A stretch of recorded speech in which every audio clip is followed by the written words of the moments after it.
Chapter 46. "So, where are we going?" Ben asked as they rolled out of the parking lot. Behind them, Jade could still hear the sound of the Christmas music blaring out the community hall windows. "I don't know if Des is still at the church or not. Let me give Aisha a text." She opened her purse. "Uh-oh." "What's the matter?" "I left my phone at home." "Well, there's the church up ahead. I don't see any lights on, do you?" "No, they must be finished. Do you mind swinging by Aisha's house?" "Of course not." "It's about 2 miles up the glen. You turn at the first stop after the clinic." "I can do that." Jade tried to think of something else to say. She'd already apologized for ending the night so early, but even though he'd been gracious about it, she still didn't think she'd told Ben everything. Like how she hoped he'd give her another chance soon. Was this going to be life from now on? Was she always going to be this nervous, unable to spend 10 or 20 minutes away from her daughter without breaking into a cold sweat and heart palpitations? How did you just pick up after something like this and make life go back to normal? Ben turned onto Aisha's road, and Jade directed him toward her friend's driveway. He pulled in, and Jade unbuckled her seatbelt. "I'll be back in just a minute." "I'll be here waiting."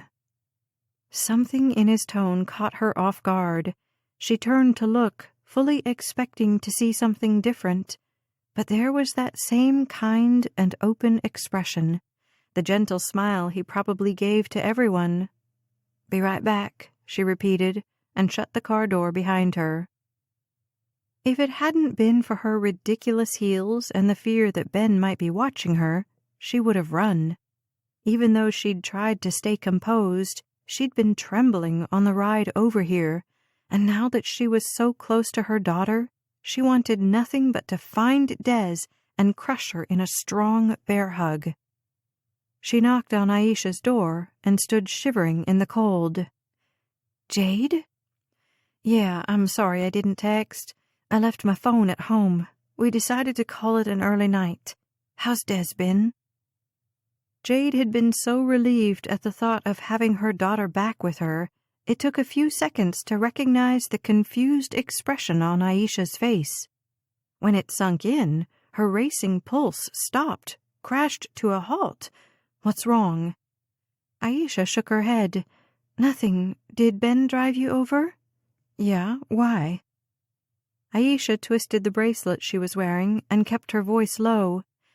"I wanted to talk to you about something while you're here. I can drive you home in a little bit if that's okay with you."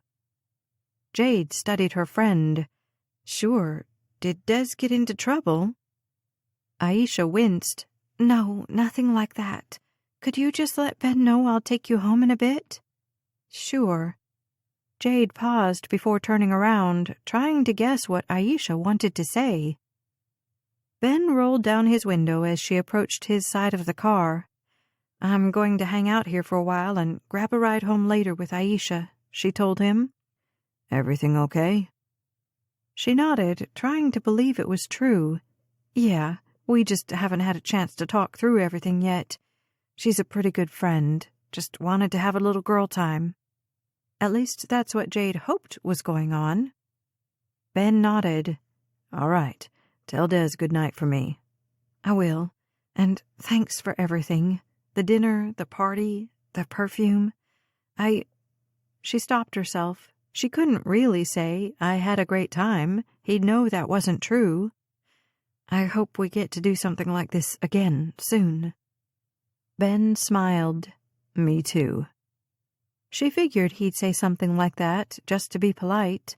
Tonight might have been the worst date he'd ever been on, but at least he wasn't making this any harder on her. She paused in the driveway, wondering if there was anything more to say. "Well, good night," she finally offered. "Good night." She walked slowly back up to Aisha's front door, listening to the sound of his tires rolling back down the driveway. Jade stepped up to the porch and let herself in. The first thing she saw was her friend lying on the floor. The next thing she saw was Sapphire, holding a knife up to her daughter's throat.